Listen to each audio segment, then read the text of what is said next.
And good morning, Hoosier Nation. Welcome to another victorious edition of Hoosier Morning After. This is Hoosier Morning After Wisconsin.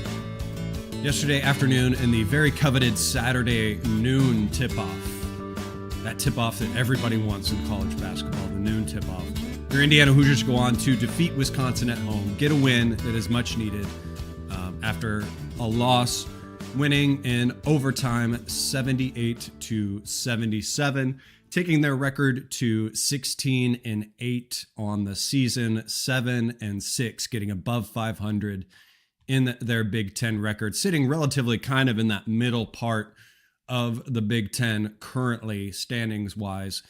A great first half in this game, defensively especially. IU's game plan to limit a three-point shooting Wisconsin team was working very well, holding them to 6 of 20 in the first half. 3 of those were kind of outside of the scouting report, with Boyd hitting more than he normally would. Connor Enright being a masterful point guard, Nat, just annoying guy for opponents for IU, doing a good job with Connerway, obviously out again. He wasn't even in the building in this one. Seems like in that sense, when they're not even around, probably a bit of a cold or something, cold weather sickness happening with him. Kind of a bummer for him. But Connor would take over and do a great job in this game. It was really kind of in the second half when he sat with 2 fouls where Indiana kind of started to struggle a little bit, especially defensively, allowing them to cut into what was a 14-point lead at that point to a 6-point lead by halftime. And second half, Blackwell for Wisconsin really kind of took over, getting to the hoop whenever he wanted, and in help a little bit by the refs. They allowed a lot of push-offs from him, a lot of hooks and everything like that. It was a very interestingly called game. We'll kind of get into that at one point. Obviously, some interesting calls down the stretch that really affected the game.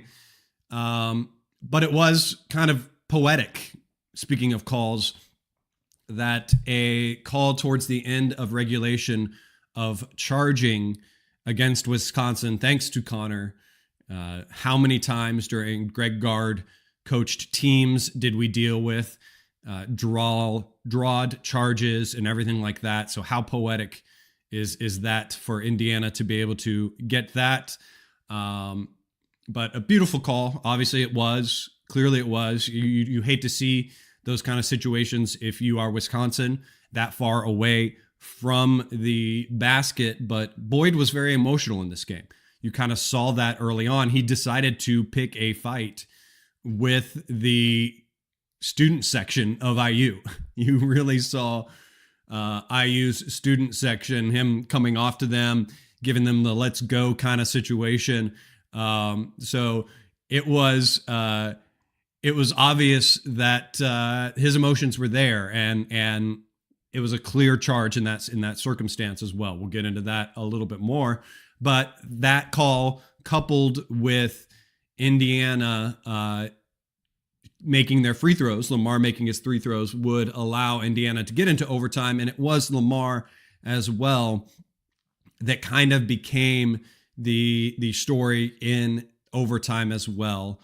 Lamar taking 7 shots during that overtime, getting to the hoop, and then obviously the very last call of the game, Lamar trying to take Blackwell one-on-one, draws down onto him, and tries to go for the spin move. And during that, Blackwell's a little bit closer. And obviously, if you watch the replays, there's plenty of them out there on Twitter that people haven't really watched or looked at. But he steps on his ankle. He steps on the back of his foot. That's a tripping call. That's a call, no question, any time. And Lamar would get to the basket, make those shots, 2 seconds left, no chance for that. So weathered it in the end. Kind of a bummer for the refs to interject in that kind of situation. It causes a little bit of consternation on social media, but the videos show clearly those 2 things are fouls. Thank you for being here with us. Martha may pop in at some point, a very busy Sunday for Martha. So you may just have me as we break down this conference win for Indiana. Appreciate you being here with me. I'm your host, Chad Schwartzkopf. I I really think it was defense in this game that did a really good job. When the offense wasn't clicking, it was really kind of the defense that kept Indiana in this game, especially like I said in the first half when Wisconsin was going to come out knowing that they're going to be a three-point shooting team, limiting those three-point shooters. Now, there were points in this game where we did get a little overly aggressive in the second half with the help. Guys were helping off their players that were in the corners.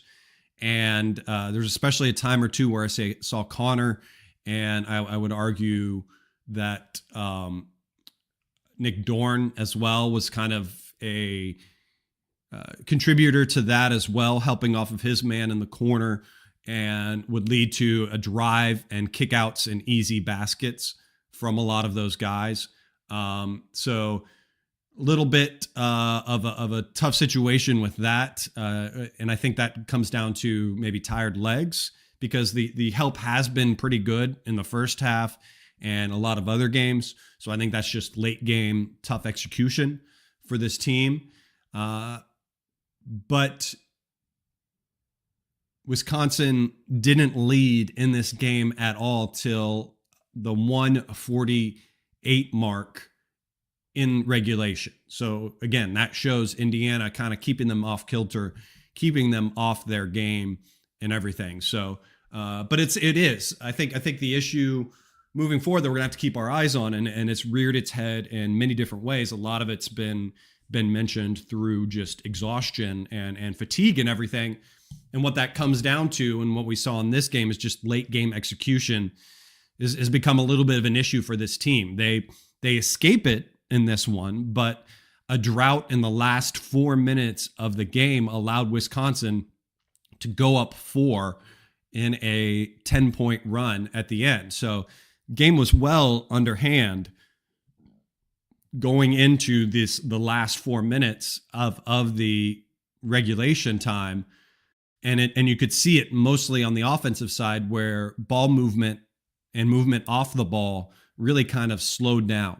It turned into almost a hero ball game. Give it to Lamar, see what he can do. Let's get him to bail us out. And that's not good. That's not what this team is. And it was really, I think, equally so due to the fact that the shot making wasn't there as high for this team, where Indiana goes 5 for 22 from the 3-point line, 22% from three. So I think that's kind of what stemmed some of those tired legs, or that standing around that we saw at the end of regulation in this game.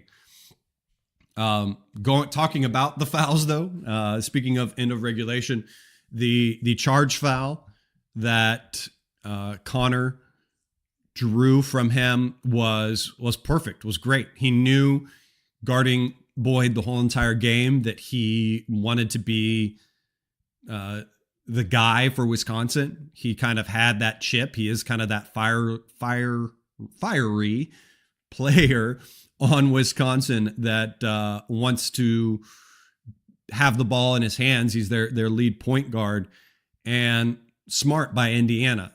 It's obviously shot clock is off in that situation.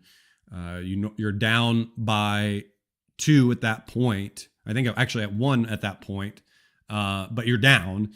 And normal thought would be to foul and try to get the ball back to score, but smart to allow the little bit of the clock to run off. And then when you have a player like that turn and be dribbling away from the hoop, to stay up tight on him and pressure him was really good by Connor. Did he flop a little bit? Maybe. Yeah, he probably sold it a little bit, but who doesn't sell those charges? But as you look and watch the replays, you can see as clear as day that Boyd sees Connor coming up on him. You see his head turn to look at him, and that's when he lowers his shoulder to get into him, to draw some of that contact, and then the arm starts to come up to push away. So clear foul. I don't know where you don't. Now it's smart again by Connor. You want to kind of put refs in that situation of, you got to call something. You got to do something in this situation. and it came out right for Indiana in that one. Now, then you obviously go to Lamar's foul at the end of the game. And again, if you were only looking at the upper body in this situation, it's probably a play on situation. He is a little bit handsy. He is kind of grabbing a little bit on Lamar, but some of that contact is initiated by Lamar. And then when he goes to turn, that's when the step on the heel happens and a foul, and it's coming, and Indiana's shooting baskets from there. So it's obvious when you look at it from a replay and are able to see that. So it was tough to see in real time. And I'm guilty of that as well. I watched it in real time and thought it looked a little iffy, and have thought Big Ten refs overall tend to kind of swallow their whistles in those situations. Excuse me, a little cough there. But it was the right call. Obviously, watching the replay and everything, because you can't trip, you inadvertent, whatever it was. I don't think Blackwell meant to step on him.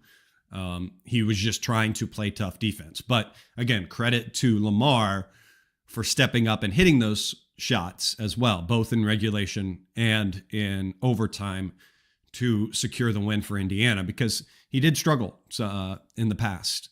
In the past couple games, there was I think it was UCLA game where he had some misses late in regulation that led to the overtime. Talking about players, I think there were some contributions from guys that we haven't seen.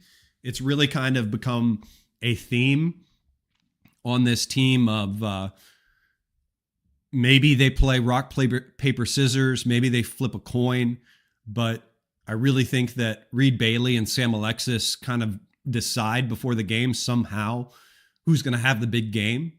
And for some reason in this one, Sam Alexis picked rock and Reed Bailey picked scissors, because this was probably the best game we've seen out of Sam Alexis this season. He finished with 19 points on a very effective 9 for 10 from the field, with 7 rebounds and 5 blocks. Just showed some more diversity in his game. I really liked, there was that great moment where he had the ball on the top of the key, and he obviously saw a lane or a situation where he could get to the hoop, and here goes Alexis on the bounce and slams it home. Something that I didn't expect to see in his game. We hadn't seen it all in his game, and it's more of a thing that we have expected to see from Reed Bailey. So great to see that. Just was really engaged in this game. Had great blockouts, great timing with his blocks that he made, and really hope to see that more from him. Really hope this is kind of one of those unlocking games or launching point games for Sam Alexis. So really good to see. Let's keep it up for him, and he'll have quick turnaround of Oregon tomorrow night. So hopefully we can see those contributions continue from him. Obviously, the other MVP of this game for Indiana has to be Connor. Really contributed in the first half. Like I said before, in the second half, in the first half, when he sat with 2 fouls, you could really kind of see things fall apart. Obviously, without Tatum in there, he was really Indiana's only ball handler that was out there able to go for Indiana. A very thin bench right now for Indiana. But yeah, when we were up by 14 when he sat, and it showed when Wisconsin was able to get back in the game. But just thought that he was well engaged and finished himself with, I think, 10 points, bringing up the stats right now. 11 points on 5 for 11, shooting 1 for 3 from 3 on 4 rebounds, 6 assists. So again, assist leader, of course, for Indiana. But a great contributor for Indiana as well. Just this is another game where, because scoring was lacking in other situations where we've gotten it with Nick Dorn and other people, he was able to step in and find his shot more often. And I like when he has these games where he's able to feel it out offensively and decide whether he needs to be a contributor making shots or whether he can just be that distributor. And this was a little mix of both of those in this. So great game by Connor. Great gutsy move to draw that charge. Added a lot more names and fans to his hate list from Wisconsin, which you just love to see. Again, being that gnat, being that dog, being that annoying player. So love the way his game has come along for Indiana and how he has found his leadership niche for this team. Another surprise, honestly, in this game was Jasai Miles. He really kind of took advantage of what he was given. You get those players that don't play as many minutes, that come off the bench, and what you want to see from them is them to just give all the effort they can when they're out there. Do those little things when their number is called. And I think he really kind of had that mentality and had a great game for Indiana. Obviously, with Connerway out, he was going to get a few more minutes. And then things kind of grew, I think, a little bit more, and his minutes grew a little bit more in this game where he finished with 25. I don't know what his average is. I won't bore you by looking that up quietly while we're here live, but definitely more minutes than we see on average for him. And I think that's, again, both due to Connerway being out. I think also Nick Dorn struggling in this game where they kind of split minutes. Nick Dorn was at 27 and Jasai Miles at 25 minutes. So just was aggressive, looked for his shot, but didn't force it. I think other games where we've seen Jasai get in there in his limited minutes, he's been trying too hard to kind of prove that he should have more minutes and forcing that issue, I should say, taking shots that he shouldn't early in the shot clock. This was more of like he let the game come to him, and then he was aggressive with that. So 4 points for him, 2 for 6 from the field, missed a 3 that he took. He had another chance in Assembly Hall, was screaming at him to take a 3, and he decided not to in a possession, but would have loved to him to let that one fire. But where you see that aggression is, again, from a guard standpoint, finishing with 5 rebounds as well, with 1 block shot as well. So again, he's one of IU's more athletic guys. He's a guy that is going to be with the program for another year or two. So it's great to see him build some positive minutes and be a contributor in a game like this. The other one, obviously, to talk about that I just kind of mentioned a little bit was Nick Dorn. He kind of struggled on this. He struggled in the USC game. Before that, obviously, he was kind of on a bit of a heater where he was scoring 20 or nearly 20 points. And this game, it just wasn't there for him. No points on this, 0 for 4 from the field and 0 for 3 from 3-point. Just 2 rebounds, one turnover, 3 fouls. So a tough game for him. And guys are going to have that. So I'm not, a pattern necessarily hasn't been set yet in that regard. I'm not concerned with it. He'll have his games where his number's called and he makes those shots. And then he's going to have games like this. And I think this was just a game where things weren't there for Indiana from the 3-point line. And Indiana was able to get in the paint and score in other situations. And Nick Dorn, I think, just struggled to make those adjustments in this game. I do think DeVries came along a little bit better in this game as well, though. Finished with 16, was the 3rd best scorer for Indiana on 5 for 10 from the field. 3 for 7 from 3, so a little bit better than his Big Ten average of, I think, about 29% right now from 3 in Big Ten play, which is a big struggle for him, obviously. But 3 for 7, a little bit better in that situation. 3 for 4 from the field. 8 rebounds was great to see. 1 assist, 3 turnovers, though. Just kind of thought he had some errant passes in this game where he thought communication was a little bit off, but 2 blocks from him. And I think he played every darn minute of this game, and he needed to. Needed his leadership and everything out there. So decent game from him, a little bit higher in the scoring column than he has been recently. So that's good to see, but would love, obviously, to see the shots go down a little bit. And then the final player, obviously, to talk about IU's leading scorer, Lamar Wilkerson, 25 points on 8 for 20, 1 for 8 from the 3-point line. Again, that just shows that it just wasn't there for Indiana in this game. I thought they had clean looks. They just weren't quite going down for Indiana. But a perfect snowman, 8 for 8 from the free throw line, 4 rebounds for him, 4 assists, 1 block, 1 steal in nearly all the minutes, 41 minutes, just 4 minutes shy, a little breath here and there for Lamar. And I think he was kind of, obviously, the story, again, like I said, in overtime. He was the one that took over for Indiana in overtime. He was the one in the end of regulation that hit 4 free throws to take it into overtime for Indiana, and continues to be that guy when chips are down and things aren't going. In at least games like this, he can be the one to help bring Indiana back and bring it around for Indiana in this game. Turning to stats, looking at stats in this game, assist to made baskets. If you've been watching or listening to the show, you know that's a stat that I love to look at. And I think that stat kind of really goes the way that the 3-point shooting goes.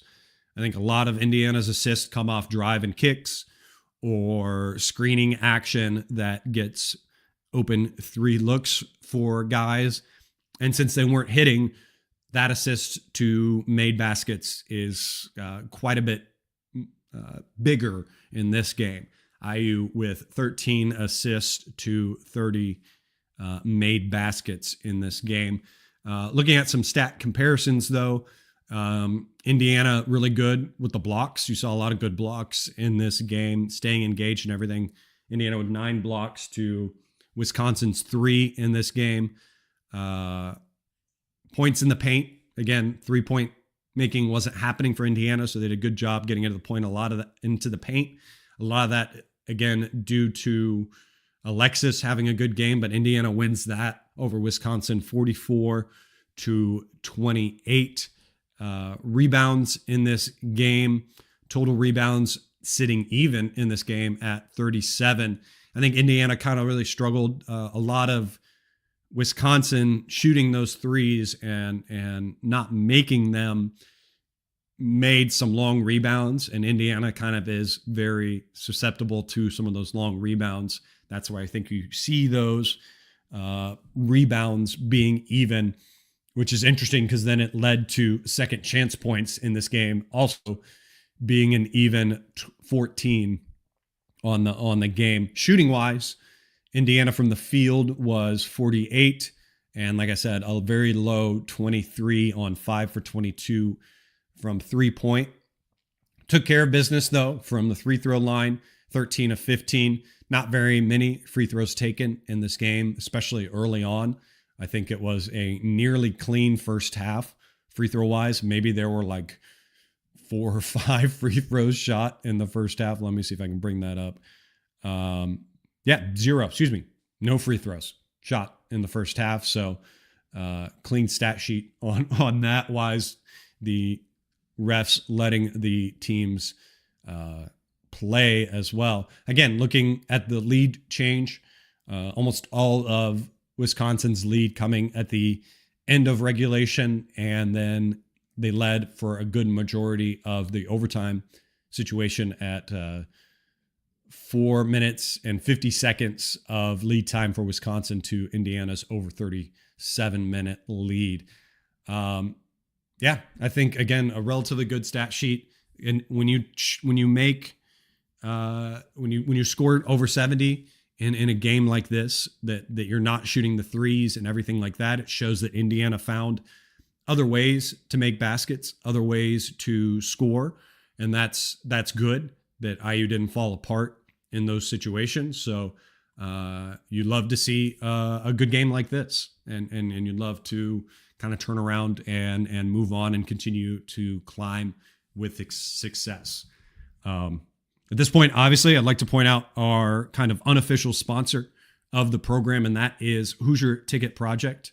You can go to HoosierTicketProject.org. If you have Indiana tickets that you're unable to use, maybe the Oregon game tomorrow night you're unable to make it to, instead of selling them on the secondary market, think about a great place like Hoosier Ticket Project to donate your tickets to.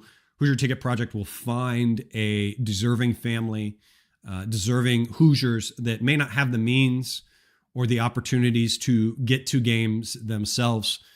Hoosier Ticket Project will get them to those games, create lasting moments, great moments. If you follow any of their social medias, there's great pictures of kids and everything going to those games. I know the women's game, they're sending a lot of kids to those games since it's a Women's Day during that game. So that's great to see as well. They also have a part of their site where you can nominate for people to go. So if you know of folks that are unable to,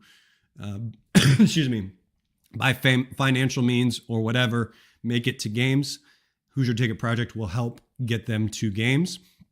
There's also a spot on the site as well where you can donate financially. It is tax season, so there's a situation as well. So HoosierTicketProject.org.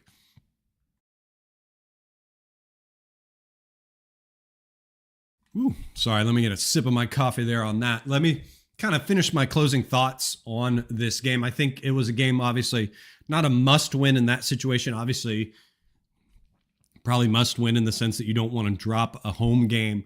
But after kind of struggling in that USC game, you want to kind of come home, take care of home court. Would have wished if it was a little bit more of a larger margin game. You would kind of want to be able to, coast through this game by all means. But a game where you kind of learned things about this team, you kind of learn things about themselves, where, again, when they struggled to make the three-point shot, they were able to get into the paint. They were able to find another game. They were able to find a new layer, I think, to Sam Alexis's game, find a little bit more mobility and a little bit more confidence in his game. So hoping to see that moving forward, hoping to see him build on that. And Indiana has a quick turnaround. They're at home against Oregon Monday night, 8 p.m. It's a Fox 1 channeled game. Oregon currently sitting on the bottom of the Big Ten, but as Gritty says in the chat, Indiana basketball can't sleep on Oregon. The Ducks hung tough against the Boilers yesterday. And that's the case. That's the situation. You don't want to look at records. You don't want to look at stats of your opponent and kind of walk into a trap game, as they would call them. And this has all the hallmarks of that kind of trap game, where you kind of see the opponent you're going into and everything. You still need to keep them serious. And this is an Oregon team sitting at the bottom of the Big Ten that kind of has a little bit of frustration, a little bit of chip, and doesn't want to continue the losing streak that they're on. So Indiana needs to take care of business, stay healthy, and possibly we get a healthy Tatum in this one. Since he was out due to sickness, I doubt that is going to happen, but should be a game where Indiana should find some rhythm again offensively, continue the good things we saw on defense, clean up some of that extra help side. Hopefully they're watching some tape and getting in good situations, getting the game plan together for this one. But we will see. And we will be back for another edition of Hoosier Morning after that on Tuesday morning. So hopefully we get Martha back with us on that one. But until then, guys, thank you for watching and listening in on this. If you're on YouTube, please hit that thumbs up, hit that subscribe, share it with your friends. I appreciate that. If you're listening on the different podcast streams and everything like that as well, please leave a comment, a like, rate, share, all those things, whatever the podcast platform allows you to do. Love talking Indiana basketball with you guys. Love being here with you all the time. Follow me on Twitter at General Chadwick. There you can find out more information about the show when we're going to go live. Thank you for Bob Thompson for the music you're hearing in the background. Until then, guys, go out there, have yourselves a wonderful Sunday, and let's go Hoosiers.